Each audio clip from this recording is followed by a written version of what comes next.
Howdy, folks, and welcome to the Hunting Stories podcast. I'm your host, Michael, and we got another great episode for you today. Today, we're actually connecting with Aaron Jennings. Aaron is from New Zealand. So, obviously, we had some technical issues, we had some scheduling issues, but we got it recorded, and it does not disappoint. Aaron has some amazing stories about hunting stag in New Zealand and hogs, taking his wife out, going with his granddad, just all sorts of just amazing stories. So, Aaron, thank you so much for reaching out and asking to be on the podcast, and of course for sharing your stories. Really do appreciate it. I hope you guys enjoy it as well. Please give us a like and a follow and subscribe and share the podcast with one person or whatever else we're supposed to ask you guys to do. But that's it, guys. Let's go ahead and kick this thing off and let Aaron tell you some of his stories. Thank you. All right, Aaron, welcome to the Hunting Stories podcast, man. How are you? Yeah, not too bad, mate. Yourself? I'm doing well, brother. I'm doing well. I'm super excited to talk to you. You are officially the second person on the podcast that I've talked to that is technically in the future, because it is tomorrow where you are, sir, which probably explains why we're having all of these technical issues. But hopefully we can get through this thing, right? Fingers crossed. Yeah. All right, man. Well, let's do this. Aaron, why don't you introduce yourself to the listeners so they know who they're hearing some stories from today, man? So, hey guys, I'm Aaron Jennings. I'm obviously from New Zealand in the future, as you fellas will probably think. And I've been an avid king, pig hunter, deer hunter, waterfowler, since before I could walk. I can remember my father taking me out hunting, putting me in the back of the truck, and off we went. That's super cool, man. So you're the second New Zealander we've had on the podcast. The other guy, I think he did not start like you did, for his entire life. He kind of picked it up late. But I'm super interested to hear, because he didn't have any like pig stories. I feel like you guys are in entirely different parts of the country. So the other thing I want to mention is that you are a listener, and you reached out saying, "Hey, I've got some killer stories, and I'd love to come on." So a question I have for you, man, is did you just randomly stumble across the podcast, or did someone recommend it? I actually stumbled across it. I was bored at work one day and thought, I need something else to listen to, and I stumbled upon yours and got hooked from the very first episode. Oh, man, cool. I appreciate that. Cool. Well, so you've been hunting your whole life, hunting hogs, deer. Where do you want to start this thing off, man? Why don't you set the stage for the first story? Let's just jump right into it. I'll take us back to when me and my partner decided to go on our very first hunt together. Okay. So we had only been seeing each other for a couple of months, and one day I asked her if she'd be keen to tag along on a pig hunt. And All right. yeah, I knew then I should have never asked, but we went anyway, and we decided to go for a pig hunt in the moonlight, because that's when over here our pigs are most active. Okay. So, question for you on the pigs over there: are they just like in Texas, in the south of the U.S. South? They're just domestic pigs that got loose and then became feral. Is that the same species that you got there? Are they just basically farm pigs that are free? Oh, yes and no. So all of ours was introduced and released. Okay. Back, I don't know when, years and years ago, and so I know we have the Russian blues in some places of New Zealand, and then we also have Captain Hookers, and I'm sure along the line too, there's been a lot of tame ones escape, and in our case, a lot of people do release them too to get the numbers up, because we don't actually have a great pig population in the area that I'm in. Oh, interesting. Huh. So they're not necessarily a nuisance. They're more of like a game and like more sporting, because where they are in the United States, they are a nuisance, and people want to get rid of them and will kill them any way they possibly can. See, I wish we had that problem. I would absolutely love to come over there and trial your fella's style. That's interesting. Yeah, so hogs are one of the few things that basically have no rules, right? So like elk and whitetail deer and mule deer and all these other wild game species, you got the seasons, you have to have a tag, you need all of that. Hogs, you don't need anything, and you can go out at any time of the day and with any weapon you want. People, maybe you've seen videos of people in Texas with automatic rifles in a helicopter just chasing hordes of hogs. That's how much they want to get rid of them. They're like, use whatever you can. Yeah, and I've seen stacks of those videos, and that's sort of what made me jealous. But at the same time, we're sort of we were brought up dog and knife, so Okay. we used our dogs to catch the pig and then sneak in and how do you say it? Put the pig down as Yeah. quickly and ethical as possible. That's awesome. I have a friend who's done that in Hawaii, but I don't know anyone else that has done that method. So you say you were raised doing that. When was the first time you stuck a pig? Very first pig I stuck would have been I just started primary school. I was about 5 years old. No way. Was it? I'm assuming it wasn't too big. Your dad was probably like, "Let's get a little one for him." Yeah, that's exactly that. That's exactly that. Yeah, we had walked into a mob of pigs, and the dogs caught a couple, and yeah, Dad grabbed the first one for me at the dog's head, and he flipped it, and I stuck it, and we were all happy after that. And then That's from then on amazing, up, man. the buggers just never stopped. That's amazing. I have a 6-year-old. I cannot imagine him sticking a pig right now. But okay, I took us way off course because I just had some questions. But okay, back to your you with your partner and hog hunting for the first time. Yeah, so yeah, one late afternoon, I decided to ask her if she wanted to come for a ride, and we'll go chase some pigs around, and um, she agreed, which I know now that she regretted. And yeah, it just happened to be one of those very lucky, and it was a big fluke on the way the night ended up. So we got there, the river was in flood, and we had to walk across the river to get into the area where this certain pig that I'd been after for a while had been hanging out. So we finally made it across and got all the dogs across, and we started walking in through the native, and pulled up to a bit of a what would you call it, like a terrace almost, where you can look Okay. out across the gully. All right. And we had my thermal handheld, so we were thermaling around looking for deer too, because you can shoot deer at night time over here if you're on private land, but not on public. Okay. And looked across the gully and spotted a mob of deer, and I said to my partner now, I said, "Oh, would you like to have a crack?" And she said no, because she had never been around the firearm in her life. And so we left them, and I thought, oh well, what we'll do is we'll drop down off this little terrace and get onto this old forestry road and walk up the road. And just as we got down onto the road, I said to her, I was like, "Oh, have you seen my dogs?" And she looked at me and said, "Oh, I thought they were behind me, but they weren't. They had snuck off from when we were sitting on the terrace." And then in about 30 seconds of saying that, I heard the dogs up above me about 400 meters up on top of this ridge. They hmm opened up and they started bailing. And of course, but at this point it is 11:30 at night. Okay. In the moonlight, with I had a head torch, she had no phone. She had her phone light. Oh no. All right. Yeah. Um. So yeah, from then on, it was fun for me because I finally got the pig that I'd been after for so long. And anyway, yeah, the dogs opened up. It broke. It got away from the dogs. It ran straight down past me and her, probably at 2 meters away. No way. And Okay. Couple quick questions. go Um, for it. how many dogs do you hunt with? So typically, we've always ran between 3 and 5 pig dogs. Okay. And they do both. So I don't know what you fellas call it over there. I know you just call them cur dogs and all of that. Okay. But we call them finder holders or finder bailers. So they'll find the pig and hold it, or find the pig and bark at it and keep it contained. Got it. Got it. Okay. Cool.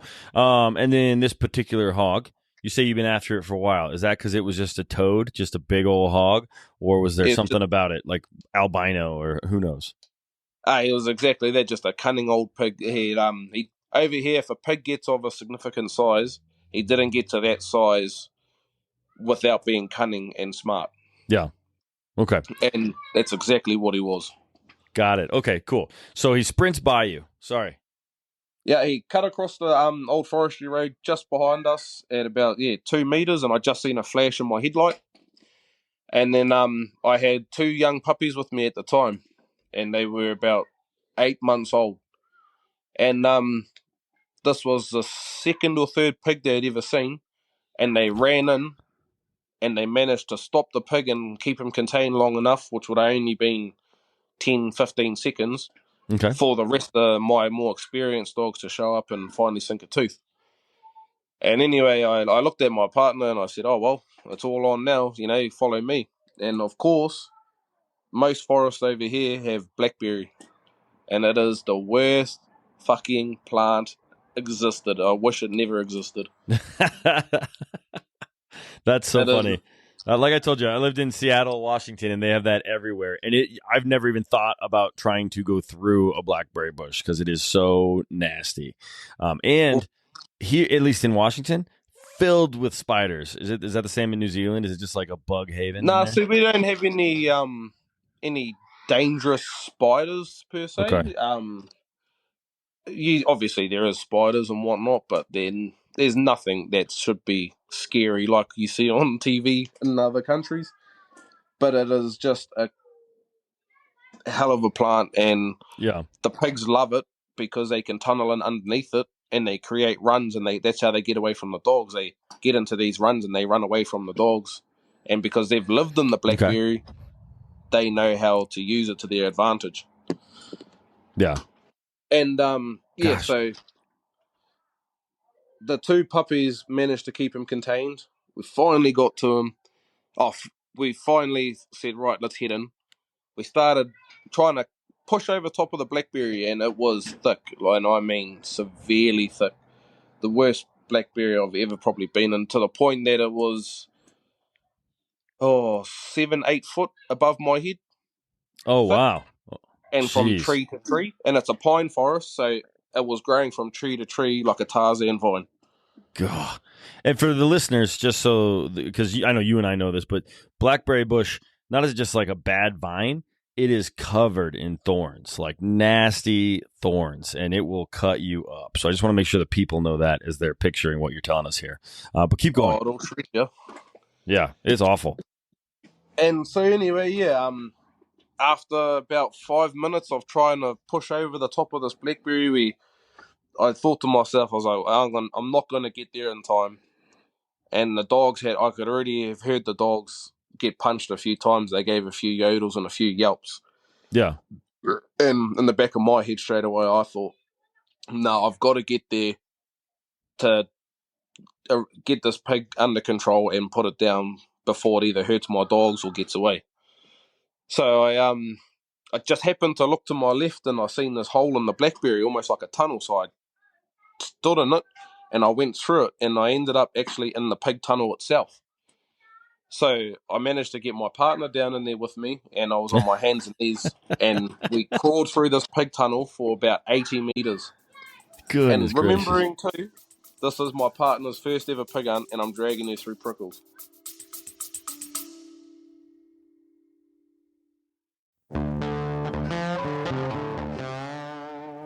Are you ready to elevate your archery game? Summit Bowstrings delivers premium strings for all archers, crafted with bloodline fiber and BCY material stretched for unmatched consistency. Choose from 3 series: Hunter, Competition, and Summit. Each string is built bison tough with unique techniques for extreme durability and performance, ideal for both seasoned hunters and target archers. Experienced strings designed to handle any challenge. Visit summitbowstrings.com and use HSP10 for a 10% discount.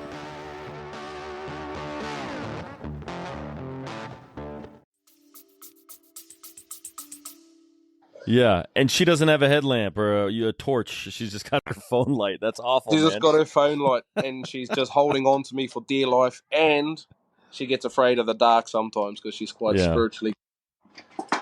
My goodness. She was following me, sticking to me like glue, and sneaking along this pig tunnel, getting closer and closer and closer. Then it goes quiet, and I sort of, on my hands and knees, look back past me, and I look at her, and I was like, this isn't good. And then about 10, 15 seconds later, the dog started bailing again, and I thought, sweet, we're away. They've got him again. He obviously just broke to try to make that last-ditch effort to get away. And at that exact moment, I heard my dog start yelping and yodeling. And I thought, oh, no, I've got to get there. So I looked back at my missus while we're still in the pig tunnel, and I said to her, sorry, babe, I've got to go. and I Oh just took off no. and I left her in the blackberry. I can't believe she's still with you, man. It's like my wife. I I ask would myself never. that every day. Oh my goodness, she would never talk to me again if I did that to my wife. Good, Oh, jeez. that part's coming. I'll fill you in on that. All right. So anyway, I take off from her and I break out on the edge of the swamp, and there's only, I'd say, about 40 meters by 60 meters, and it's a real shallow swamp, just between ankle and knee depth, but real muddy and Yeah. yuck. So yeah, we keep punching. I keep punching through the swamp, and there's one little mound in the middle of the swamp, and the dogs had him just on the other side of the mound. So I was like, okay, if I can get onto this mound, I'll be able to look down on him. And this mound would have only been a meter high, but it was enough to keep me hidden from him, and so he didn't know I was there. So I turned my head torch off because the moon was that bright, crawled on top of this mound, and I had my rifle and my spotlight, and I just looked over and I could see a black figure, so I flicked the spotlight on, and as soon as he turned to look at me, I just popped one straight in behind the ear and There dropped you them, go. and I was like, sweet, got him, right. So first thing I got to do is check my dogs over, make sure, there's no rips, that there's no damage. So I checked them over and everything was sweet, and I was like, cool. And then I remembered my missus is still in the blackberry. Yeah. So I yelled out, woohoo, I got him, babe. Yep, I've got him. And then I get back, excuse the swearing, fuck you, I'm never coming again.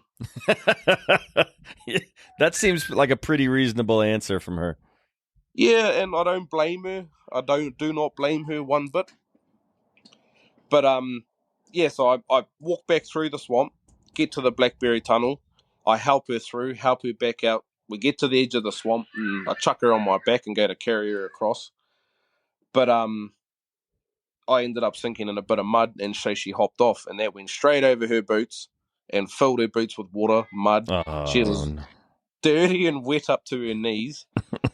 This keeps getting worse. Yeah, and so I finally we finally get over to the mound, that little knob in the swamp.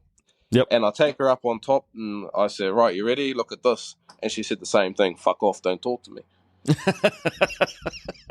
So I Okay. turn the spotlight on and show her this boar, and straight away her mood changed. She was over the moon. She was wrapped, like, okay, we came, we saw, and we conquered, sort of thing. Like, yeah, we've got it. And I thought, okay, I might be out of the bad books here. Yeah. You're lucky. Yeah, if I'm lucky. So anyway, what had happened is when I had put my partner on my back to go across the swamp, she didn't know where she put her phone because Oh she no. obviously wanted to hold on for piggyback, and she had put her phone somewhere. So she was like, I want to take a photo of this pig. And then she starts feeling her pockets and she goes, I can't find my phone. And I thought, okay, if I was out of the bloody woods then, I'm definitely going straight back in now. So we're standing there and she's feeling her pockets, and pulling out the insides of her pockets. And then I looked down at the side of her leg, and because she was wearing tights, you could see the phone was down by her knee. They were side pockets down real low. Okay. And that got me out of the woods. So I was like, oh, that's bloody awesome, cool. So we got stacks of photos, heaps of photos of her with it because it was the first ever pig she had seen. Checked the dogs over, and by this point it was 1 a.m. in the morning. So we were, oh yeah, this is cool, we'll start carrying it out because over here we hunt pork for the table for food. Yeah, absolutely. We have a Māori saying called kai moti tipu, which means food for the table. Mm-hmm. It's in our native language, Māori. That's And awesome. yeah, so we carry this pig out, and it probably took me, it was a couple of Ks. I know you fellas go a mile, so this will probably annoy a few of you fellas, but We'll figure it out. You do you, man. We want to hear your story, so don't worry about it. it was probably about 6-7 Ks from the truck, Okay. and still had to cross that river. How big was the And hog? How big was the hog? so over here, if a pig sort of, depending on which area of the country you're in, like I'm in the Bay of Plenty region, Mm-hmm. which you do get pigs over here. Monster pig is something that would be anywhere from 170 pound to 200 pound. 200 pound is like you're a legend if you can catch one of those sort of thing. Yeah.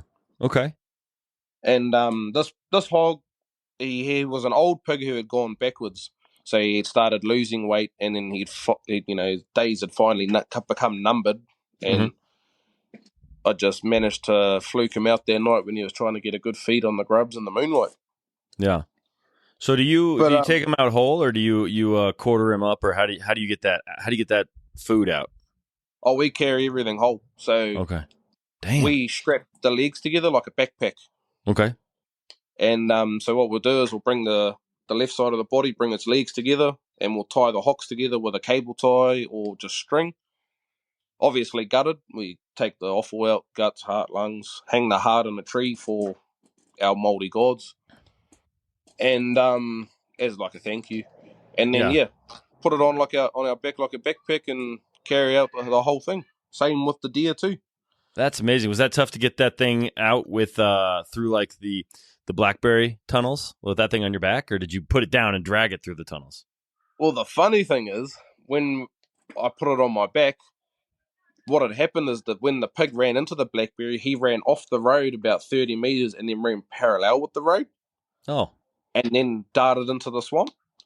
So when I put the pig on my back, I grabbed my spotlight and flicked it out across the swamp, and I could see the side of the road, so there was no blackberry. If I had to just walk back up the road to the swamp and walk straight in, I could have come in from behind him and got him maybe before he had broken.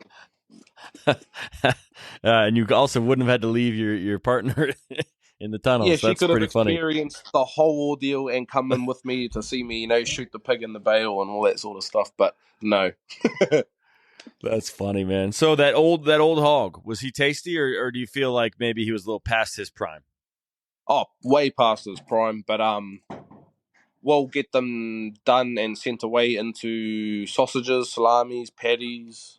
Okay. The boars anyway. The male pigs, the boars. Okay. They're typically not as nice eating as what we call a sow, which is a female pig. Yeah. Okay. Um, Interesting. yeah, so we'd rather eat a nice fat sow that's been on good tucker, or maybe even one that, because pigs are a pest in New Zealand too. Like if you catch one, you're supposed to kill it, because if you get caught releasing, you can actually get a big fine and get sent to jail. Huh. Interesting. Okay. A couple questions about your dogs. Mm. What's a typical injury? Just like cuts and bruises and scratches, and then what's the worst injury from hunting with dogs? Because I imagine occasionally the hogs get the better for the day. Oh, they sure do, mate. So the typical injury, depending on, a smart dog will know where the danger area is and where to avoid and stay clear of. Okay. But if my dog's anything like me, they're not too clever. All right. And so my dogs, I have finder holders, but they do bail. They'll bail on a better pig, but on a bigger pig, but on anything sort of 120 pound down, they'll hold. And the typical injury is a tusk to the ribs, the shoulder, the Okay. arse, the neck, the ear. We've had dogs get ripped everywhere. Gotcha. So like I when actually a tusk hits, it's kind of like a stab wound, kind of, right? exactly like a stab wound, but it's not a stab and pull out; it's a stab and drag. They'll typically whack their head to the side till they feel it connect with the dog, and then they'll lift their head up at the same time. Man, So you can brutal. imagine it's like a big slice. Okay. Jeez. Okay. Well, that's all the questions I have. Was there? I'm sorry if I interrupted. Is that where the story wraps up, or is there more to it? Not much more, but that night, Mrs. did come around. She was happy in the end, and she even carried it the last kilometre back to the truck. Oh, that's amazing. That's amazing. So she found enjoyment in the misery, which is what hunting is all about, I think. Exactly. At the time, she hated me, Possibly the next day or two after too, when she was trying to have a shower and all the blackberry cuts on her legs, and the hot water don't mix too well. But yeah, no, she did love it in the end. Yeah. And has she gone back out and has she harvested anything on her own? Nah, so she doesn't really hunt on her own. She'll only come with me if I don't have a mate with me, sort of thing. Okay. But has she ever shot at an animal, or is it always you that are putting the animals down? So 4 days after we got that boar, we got another boar that went 150 pound, and we were actually driving to head out to go for a pig hunt, and I come around the corner on the main road, and there was a big boar standing on the side of the road. So me being the keen pig hunter I am, I have my dogs out of the truck and send them straight in, because it was a main highway but through a native gorge gully. Okay. And so the pig obviously had been coming back or going somewhere and just happened to cross the road at the wrong time. And so I seen the pig cross the road, so I let my dogs out, ran them up to where I seen the pig go into the blackberries again. And the dogs took off, and then I remembered I hadn't put my tracking collars on them. So for the next 5 to 10 minutes, I had no clue on where my dogs were. Okay. And the only thing that I could do to think about, where could my dogs be, is listen for the bark or head in the general direction that I seen them going. Yeah. So I walked back to the truck, grabbed my gun out, grabbed my knife and my knife pouch out, and started walking up the road. And we just look up the road, and out pops this big boar, jumped onto the road with the dogs hot on his ass.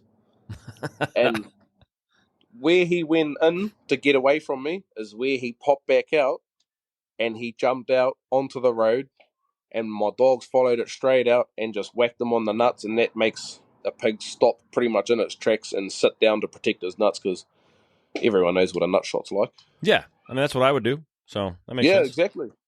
And set him right on the main road, and the dogs bailed him, and I managed to sneak in, and you're not allowed to discharge a firearm on public road around here, so had to wait for the dogs, and then I had to sick them into it, like walk up and go, grab him, and they grabbed him, and then I grabbed his back leg, flipped them over, and then stuck him.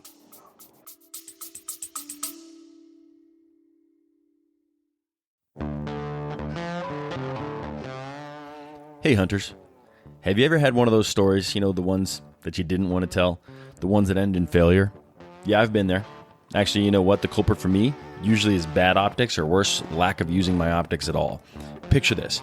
I spot a trophy buck, or an antelope, or an elk, whatever it may be. My heart is racing, but the blurry view, or I just can't quite identify exactly what I'm looking at, it has me second guessing. Well, that's where Vortex Optics comes in. With crystal clear glass and rugged durability, Vortex gives you the confidence to take the shot. Don't let poor optics ruin your story. Make every moment count. Upgrade to Vortex and turn your hunting tales into triumphs. Visit vortexoptics.com today.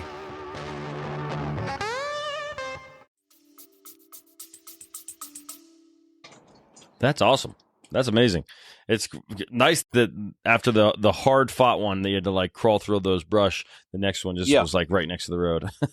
Oh, my missus was like, okay, so how often is it like this part? How often do you catch them on the road? I said, probably once in a blue moon. It's very rare.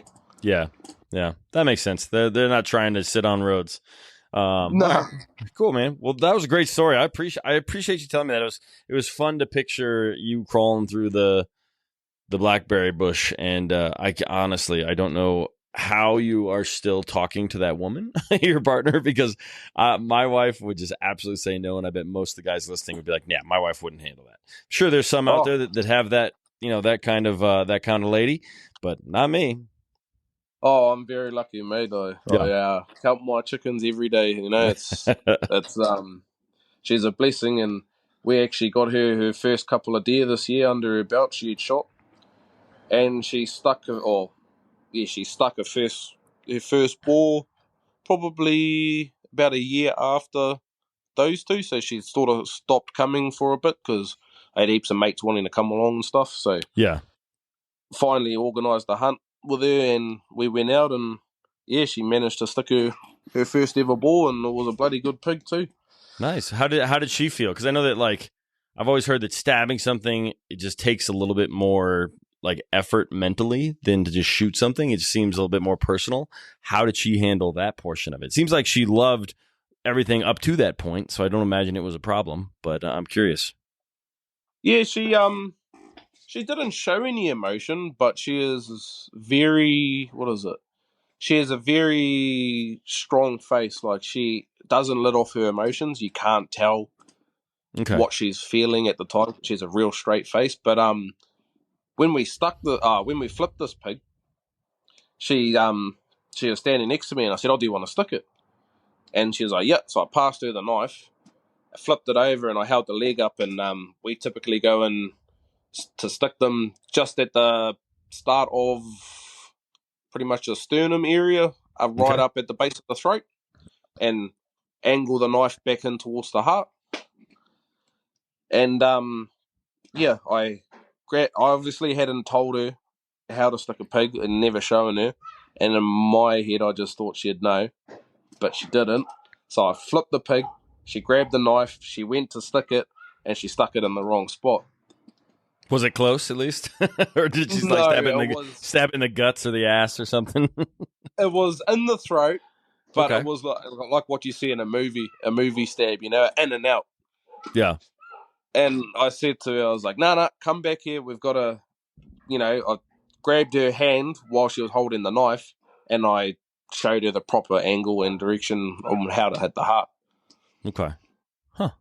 Interesting. And yeah, she stuck it, and she was wrapped after that. She was actually very happy, and I'd say it was more so after seeing me going out hunting the whole time, because we hunt every weekend over here. Mm-hmm. After seeing me going out so many times, bringing pigs home, bringing deer home, maybe it was a thing that she felt like she was included because she actually had done it herself. Okay. Very cool, man. I love it. I love that she's going out with you still, especially after the first story. But cool. Well, what other stories you got for us, man? More hog or deer? Or I know in New Zealand, you guys have all sorts of different species. So what other stories do you got? I've got my red stag I shot in the last raw. Let's do it. It was a big 14 pointer. I think I sent you a photo. You may have. I'll be honest with you, and I'll tell this to anyone else that wants to come on the show. I typically don't look at most of the things until after the fact because I often feel like I'll want to ask questions in the moment, and I'll ruin the stories for myself when I actually get you on to record. So I have everything you sent me, but I don't always look at everything. Oh, okay. Well, until we're done. As soon as we're done here, I'll be clicking through all of it. Guarantee that. Well, yeah, I'll kick off the raw, or I don't know if you call it the rut, mating season. Yep. So over here we call it the raw. That's when our red stags, mating season, they get all territorial, get all pissed up, and fight for ladies, I guess. What month is that, and what season does that fall into? Because it'll be the opposite for us. So end of March. Okay. So two weeks towards the end of March and 2 weeks into the start of April. Mainly that first week to second week of April is when they're really cranked and they're really firing and they really want to give it all they got. Okay. And so is that your fall, like right before winter? Autumn. Okay. That's kind of the same rut for us, except ours is September, or September through November, really. So like deer are more towards November, but elk are fall in September. And I think antelope are like October, but still it does fall into our fall or our autumn. Oh, okay. Yeah. Oh, that's cool. Yeah. But so I had a mate ring me up and he was working on a big dry stock station over in the Gisborne district over in I'm in the North Island. Okay. That other fella you hit on, I think he was in the South Island. Okay. So I had a mate ring me up and he asked me if I wanted to come down for the raw, and if anyone over here knows what station hunting like, if you get an opportunity to hunt a station, you take it. It's going to be some of the best hunting you've probably ever had. So what? I mean, I guess I'm not sure. What is that like? Private land, or is it Yeah. like military So it's a land, or what does station mean exactly? station is a big private land owned farm. Like Oh, okay, one guy owns a massive farm, like got it. huge. Like I Okay, don't, it'd be same as a ranch or something over in your fella's place of the yep, world. yep, ranch or farm or whatever. But yeah, Yeah. So yeah, rang me up and asked if me if I wanted to go down for the raw, and I jumped straight at it and said I'll be down there this weekend. And so I grabbed all my gear and jumped in the truck and kissed the kids and the partner and said, "See yous later. I'll see yous in a couple of days." And off I went. And I arrived in Gisborne it's about a 3.5 hour drive from my okay, house. And first thing I did when we get there is mate goes jump on the bike. That's us. We'll go for a look.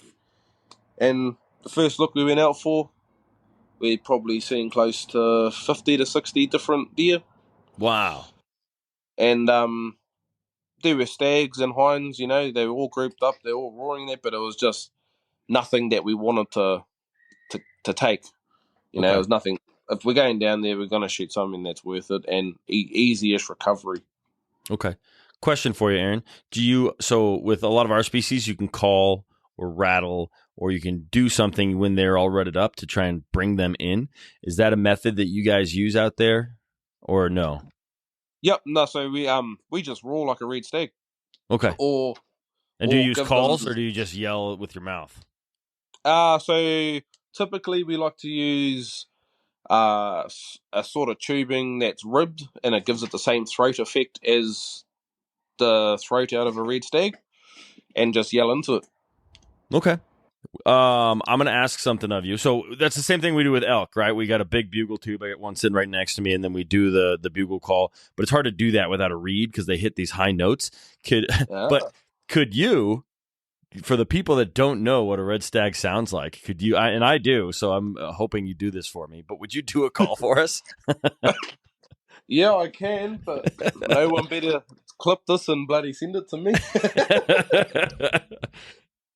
So I don't have obviously a tube or anything handy, so it'll just be with my hand, so I won't have that deep throaty effect. Okay, step back from the phone just a little bit before you do it, so you don't blow us out. But yeah, let's do it.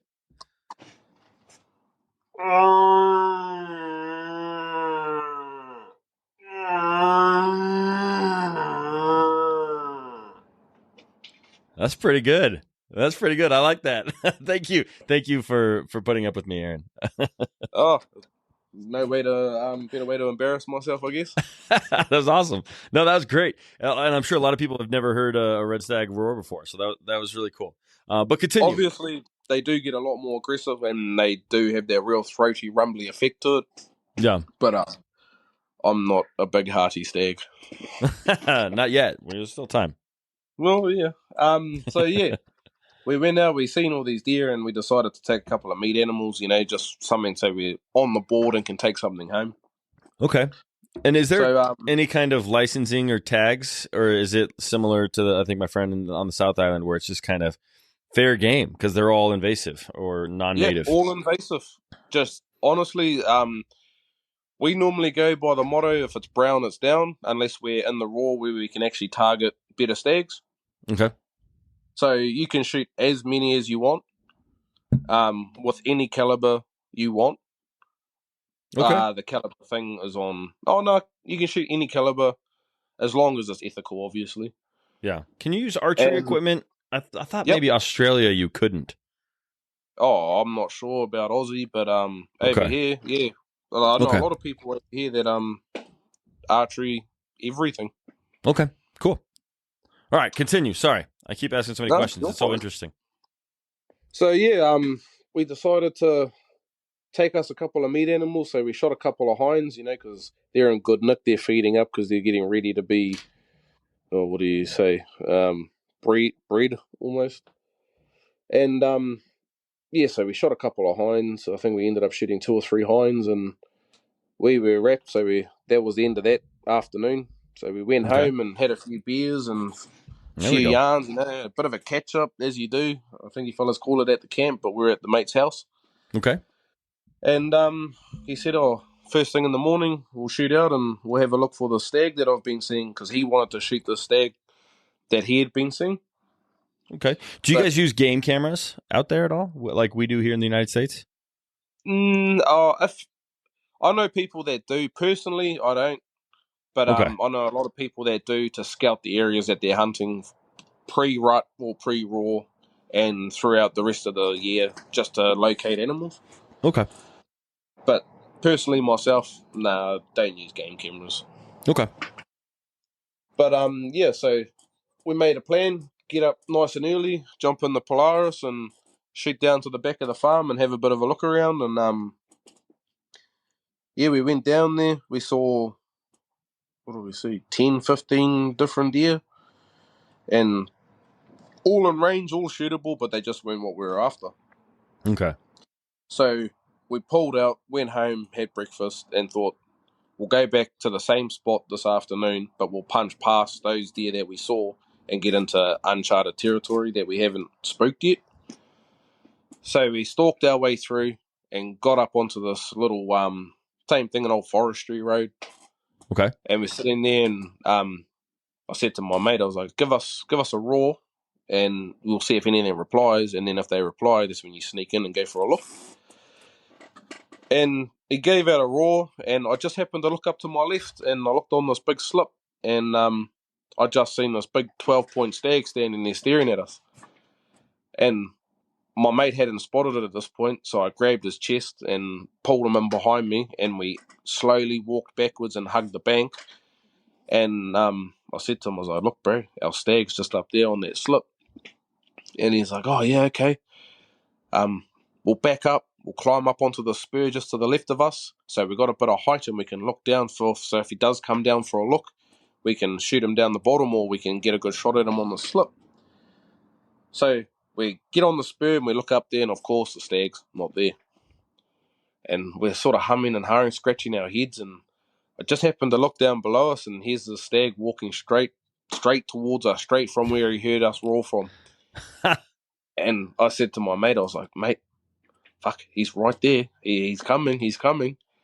And yeah, he started shaking a little bit, and I started shaking because it was a nice stag, real nice stag. Yeah. Was it And the one that he had been eyeballing, the one he had been hoping for? It was the big boy that he'd been after. Nice. And yeah, he just carried on coming, kept walking straight towards us, and then just walked onto the same forestry road that we were standing on, probably 20 meters from where we had backed away from. Okay.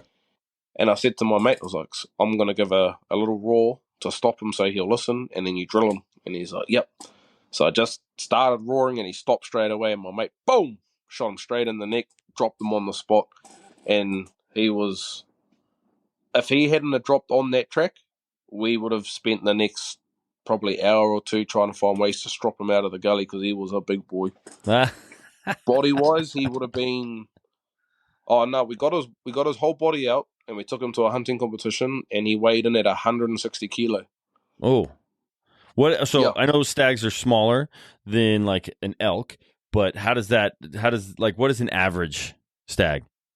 Average stag on public land, away from the farms and the stations, you'd be lucky to get something that pushes around the 120 kilo mark, but majority of everything will be between 60 to 80 kilos max sort of thing.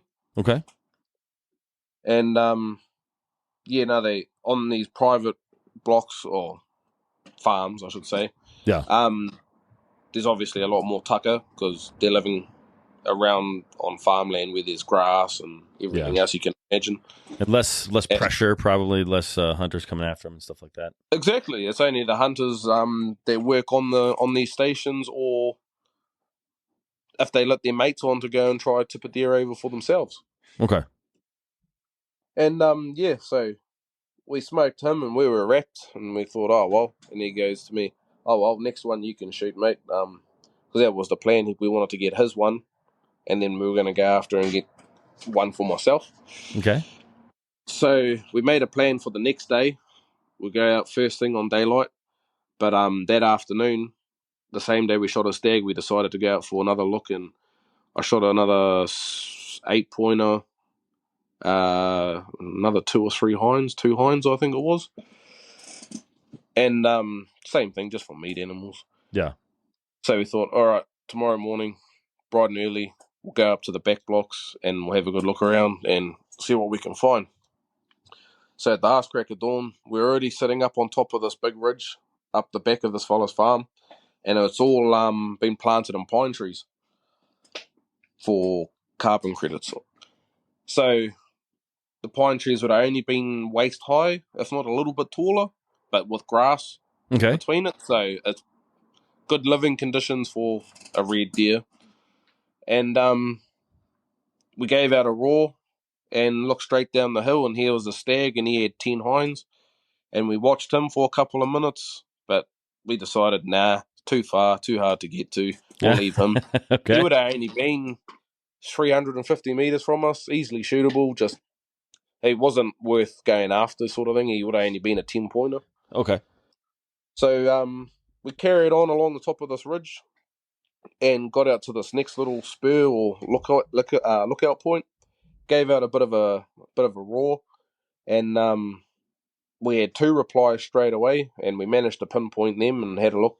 And we were watching them through the binos, and same thing. It was another 10-pointer and another 12-pointer or something, but wasn't that big, old, mature animal that we were after. They were still quite young and probably had a bit more potential for the future. So we decided, we'll leave those and we'll carry on. So we carried on along the ridge, and then we checked another spot, same thing, a couple more stags with heaps of hinds, and so they weren't even worth looking at either. And when we got to the end of the ridge with one last gully, and just as our hopes, were starting to fall and fade, we were like, oh, yep, there's not going to be anything worth shooting down here. Yeah. We give out another roar, and right down the bottom of this gully, we hear this fucking meaty, hearty roar, deep rumble. Yeah. And we thought to ourselves, I was like, I think he is a better animal just by the way he roared, and he's not moving. So that means he's got hinds with him, and he doesn't have to leave. He's just got to fight off other stags. So we roared at him for 10, 15 minutes, and we figured out, he's not moving. But from his response, we could figure out the general area that he was in. So we decided, all right, we'll cut down the side ridge, and we'll get down around below him and cut the wind, and hopefully we'll be able to find him. Yeah. So we did just that, got to the bottom, looked across the gully, and gave out a roar, and no response. And of course. we were like, yep, that's typical. That's always our luck. Yeah. And then, so I was like, I'll give a hind call. So I'll give, a female deer's call, and that might spark the stag up to thinking that there's a hind in heat, coming in for him. So we gave one of those, and a separate stag to the one we were going after would have only been 15, 20 metres out to our left and roared and bellowed at us. So that created another obstacle for us because we had to punch our way around this stag because we knew it wasn't the one we were after. Mm-hmm. Get around him without him spooking the other ones that we were going for. Do they have an alarm call? Like, an elk can chirp and whitetail can like huff and do all sorts of stuff. What do they do? A hind will bark like a dog. Okay. Just one single bark. Like just one lonely bark, but she'll do it repetitively until the danger's clear. Okay. Huh. And the stag, he'll sort of do the same thing. And at times I have heard them do the odd bark, it's like, it's their defense mechanism, letting the other ones in the area know, get out of here, something's not right. Yeah. And, so we sat there for 15 to 20 minutes with the stag just screaming his head off, just in beside us. And I started thinking to myself, I was like, we're going to have to shoot him, because otherwise we're not going to be able to get around him without spooking him and potentially spooking the one we were going after. Yeah, and you guys use silencers. I assume you do. I know that my other friend in New Zealand, he does. Do you as well? Yep. Okay. Yep. So we run suppressors on most of our rifles and whatnot. So but he would have owned this stag that was next to me, if I had a shot him, little did I know the stag that we were after was actually just over the other side of this creek at 290 meters. So if I had a shot him, he would have heard the gunshot and took Yeah. off. Huh. So yeah, we decided, nah, we're not going to shoot him. We're going to try cut around him. Okay. So we backtracked our way out, climbed up the ridge a little bit, and then sidled around above him. So we went up. We went back up, and then parallel to him, but at a higher level to the point where he couldn't smell us if the wind was to swirl. Okay. While still heading in the same direction that the stag was, and we were just sneaking along, and by then these two stags, so the one that we were next to and the one that we were trying to roar to get, they had sparked each other up and started roaring at each other, so we didn't need to make any noise. And we just walked along this, sidled along this ridge a little bit, and then looked out through the trees, and there just happened to be one gap that I looked through, and there was the stag we were after, standing there broadside on this little plateau at the bottom of the slip. And That's he amazing. was side on, looking straight down the gully, but we were sort of just a little bit above him, so he was looking down below him for potential threats. But where we were, he didn't know we were there. Okay. And he was still roaring and everything, and when he turned his head and looked straight at us, I thought straight away, nah, I'm having him. He was probably the best stag I'll ever shoot in my life, and I've still got a lot of years left in me. Okay. Well, how was he compared to your buddy's stag? Oh, smashed it. Double size. Double. No way. That's amazing. How'd your buddy feel about that? Oh, he was stoked. Okay. That's great. No, we over here we don't really get jealous or envy of people. We more encourage each other, and That's amazing. gas each other up. So if someone goes out, catches a good pig, all the boys will go around to his house and have a beer with him. We want the whole story. We want the full rundown, and we encourage and keep trying to encourage each other, I guess, because in that Perfect, man. that's what the culture is about over here. Absolutely. I love that. I had a question, but I spaced it. So keep going, and I'll try and remember my question. So I seen him. He turned. He looked straight at me, and I thought to myself, "Nah, I've got to have him." So I laid down, and I was just using a 308, and swung over into just behind his shoulder, sent around, bang, whack, does a big jump up in the air like a horse, and sort of walked a couple of steps and then turned around. So his other side was exposed. So I thought, bugger it, I'll give him another one, just to ensure he's not going to go anywhere.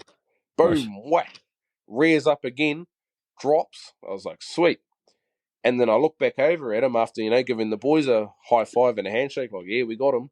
And we all happened to look back, and he's standing back up. No.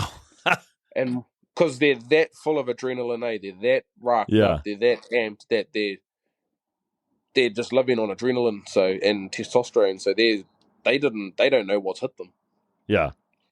And so I thought, I'll give him another one. So I put another one in the same shoulder, and that dropped him. And I was like, cool, sweet. Boys all handshake, high five. Yeah, that's us. We'll go and get him. We drop down there, drop into the creek, and that stag that was from beside us, he had run down past the stag that we had just shot and ran up above us and taken the stag that we had shot, stole all his hinds in the process, and taken all his hinds and his dead mate's hinds up the hill and over the ridge. All right, an opportunist. Oh, yeah, they bloody are. And that's crazy. We got over there, and I walked up to it, and I just seen it through a couple of gaps in the trees, and I was like, he's not moving. I get a bit closer, and he picks his head up and looks at me. And I thought, bloody hell, he's had 3 rounds in him. He should go down, he should be down. Yeah. But were they all good shots when you finally got up to him? Where were those shots located? Were they all decent? First one on the side where I shot him once was just in behind the shoulder, so double lung. Okay. The other side was through the other side of the lungs. And then the one in the center of the shoulder, I found in the other shoulder, but it had just missed his heart by a couple of mil. So he was living on borrowed time. He was just trying to die out, Yeah, that's crazy, man. Animals can, when they're in the middle of the rut, they can take some damage. I remember my brother-in-law shot an elk with a 50 caliber muzzleloader, and Mm. that thing was on its feet for like 30 minutes after it was shot twice. So they're just tough, man. All of them are tough. And here's a question I have for you about the meat. Was it decent after he was that rutted up, or was he a little meh? A little meh. So Okay. typically with a rutting stag, well, if we can't carry them out, we will bone them out, but we'll only take the back straps or back stakes, we call them, and the back legs if they're in good nick. And we might bone out the front legs for mince and all that sort of stuff. He would have been probably pushing 170, 180 kilos, so there would have been no way from where he was to get him out at all unless we had a helicopter. Have you ever done that with a helicopter? I know that some people do, but is that something that's like common? Over here, no. But my old man, the fellow who taught me everything I know, Okay. he's actually does pest control for a living, so he's a full-time hunter, pigs, deer, and goats. Oh, wow. That's an amazing job, and it's something I think that we all wish we could do, right? Like just be a Oh, professional yeah, hunter, do that kind of stuff. Does he get to keep the meat that he hunts? yep. So obviously, with it being a job, he his job is to eradicate from the areas that he has hunted and been hired to hunt in. Mm-hmm.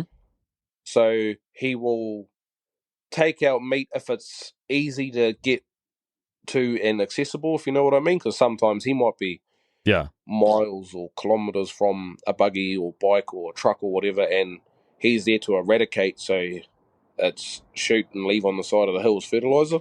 Okay. But yeah, anything handy he will bring out, because it is against our morals on how we hunt over here. Is Yeah. we shoot, we hunt for kai, which is food. Okay. Cool. Who typically And hires your dad? Sorry, continue. the regional councils. So he works for the councils throughout the areas in New Zealand. So each district has a district council.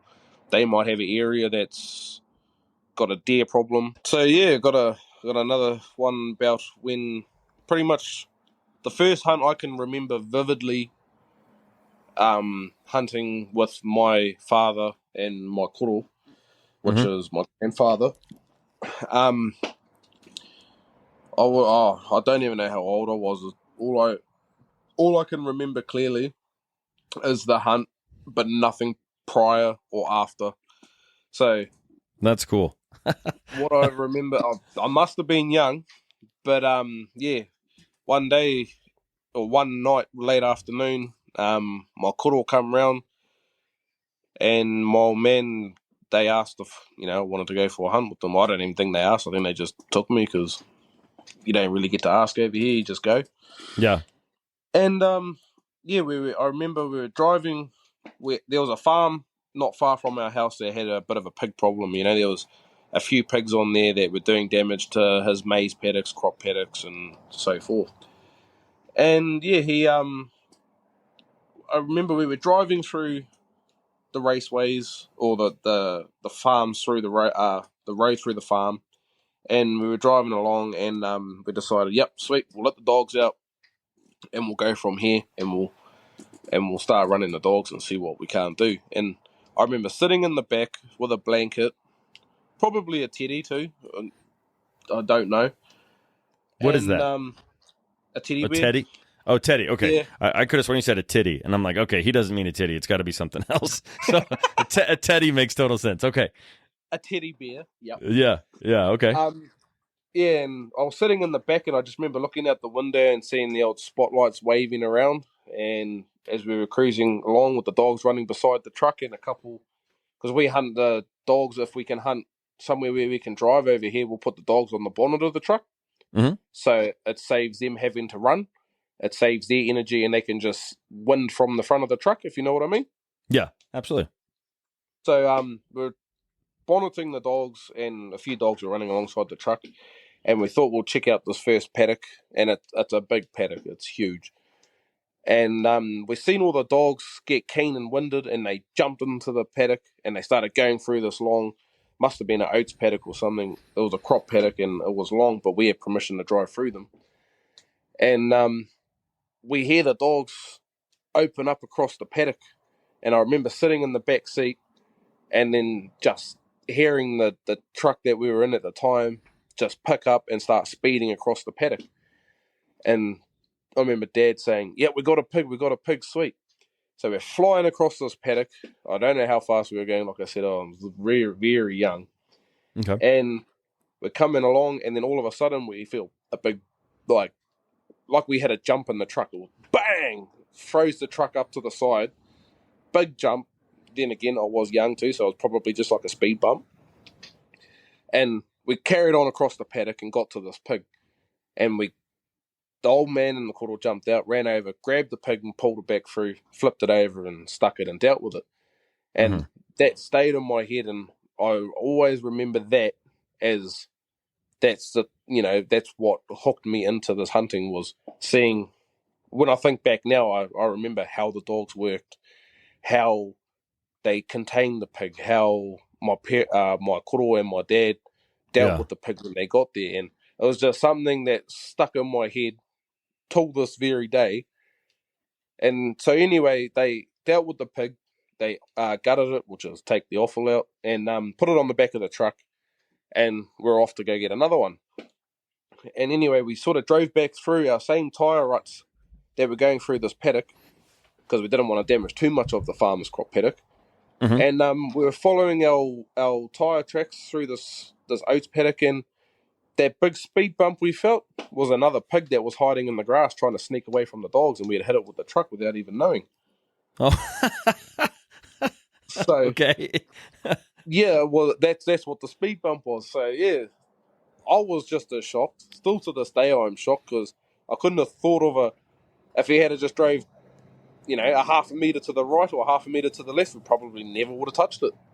Yeah. But it just happened to be on their right track.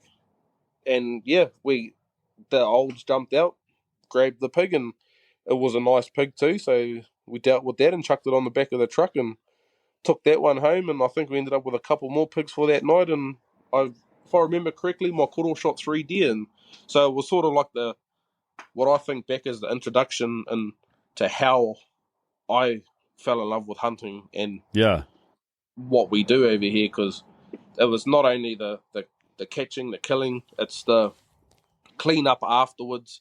If you got a couple of mates around, having a few beers, butchering your meat, cutting it up, and the stories and the yarns that come from that.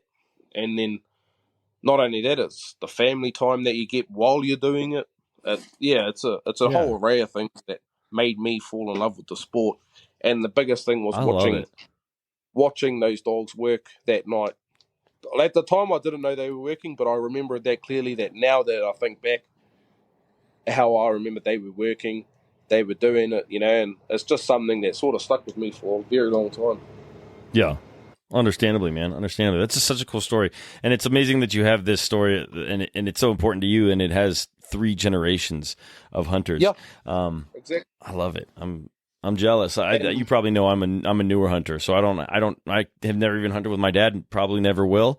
So it's cool, and it's really amazing and impressive that you have all that. And a question I have for you, because you say the food is really important, and I think it is to a lot of hunters. But you also say you go every weekend. Is there a sense of like community with the food, or I just have to assume that like you're going out and you're putting things down, you're bringing the food back, and then you're giving it to people that can't necessarily still get out there and do the hunting. Is that accurate, or am I just making stuff up? No, that's very accurate. So me and my brother, my younger brother, 2 to 3 years ago, we sort of had a bit of a break from pig hunting and wanted to focus on shooting a few deer, for the sole purpose of helping people that in our area were struggling to put food on their table. Okay. So between me and my brother in that 1 year, we probably shot close to 250 deer. Woo! Okay. And 99% of it we gave away. So we'd just jump on Facebook, go onto our local community groups, put a post up and say, is anyone out there struggling for kai food? And anybody who's struggling, get in contact with us and we'll sort something out. And the amount of people over here that would message, like, if we done one post, it'd be lucky to probably get 50, 60 messages of people asking, Yeah. is there any left, or can I have some or something? So, Okay. Yeah, you can't. I was assuming as much, and I think that's really cool that you're doing that, and that the community is so into it, and that you're getting so much response when you're going out there. Yeah, well, like all my mates, they hunt, or all my family hunt. So it's something that we've been brought up amongst, and when we can help other people, that's all we like to do, and it gives us another reason to go out the next weekend too, you know? Yeah, absolutely, man. That's amazing. Do the people typically like throw you like ammunition, like money for ammunition or anything like that, or is it just all, you saying, on me? So it's actually illegal to sell wild game over here. Okay. And you're not supposed to accept donations, or we call it koha. It's like, a gift of a gift. So it's a receiving of a gift that you've given to someone. And you're not supposed to, but the odd person that isn't struggling as much, they'll offer, do you want $20, $50 for a whole deer? It can go towards gas for your next trip. And 99% of the time we say no, but you get the odd persistent person that'll say, I'll throw it in your truck if you don't take it. But Okay. we get more of a kick out of watching those people that are actually struggling, knowing that they can go home, feed their kids, feed their family, and they have a sense of this meat is clean, if you know what I mean. It hasn't been through a plant, it's not processed, it's come off the grass or out of the bush, and it's gone straight into their freezer, and it'll be some of the purest, cleanest meat they've ever eaten. I love it, man. I love it. That's cool. I was just sort of like, man, he kills a lot of stuff. I'm wondering where it all goes. And so I'm glad that that's what happens, because I think that is perfect. And I think it fits kind of what you've been telling me about the ethics that your community has with all the hunting that goes on there in New Zealand. So. No, we love it. We live for it. We breathe it. We do it every weekend. We might lose friendships over it, but at the end of the day, we'd rather probably be with our dogs and have our lovely missus and kids with us while we're doing it. Yeah, that's cool, man. Yeah, that's very cool. It's a way to life over here. Yeah. Awesome, man. Well, Aaron, this was fun, man. We had some technical issues, but we persevered. And thank you for sticking with me as I kept dropping out of the thing here. Hopefully I can edit this into something that's reasonable. But man, why don't you share with the folks? We'll wrap it here, because who knows, my computer might explode. But yeah, why don't you share with the folks how they can get in touch with you if they want to, or where they can follow you and see some of your hunting adventures and take some pictures of this amazing stag that you got. So if you want to follow me, I'm on Instagram, _AJ Adventures. No space, just _AJ Adventures. And I am on Facebook, but all of my hunting stuff goes onto my Instagram. Okay. Cool, man. Well, Aaron, I appreciate you reaching out, man. I really do. And again, putting up with my technical issues that we've had on this particular recording. But I want to stay in touch, and I want to have you back on. I have a feeling that you do enough hunting that you'll have a whole bunch of new stories for us pretty regularly. So we'll have you back on, man. And yeah, man, if you're ever in the States, let me know. I mean, if specifically Colorado, I'd love to buy you a beer. Oh, mate, I'd bloody love that. And I have stories from last weekend, if you wanted to hear them. So. We'll save them for next time. Aaron. But thanks again, brother. Cool, I appreciate you. Sweet. Thank you. Thank you, sir.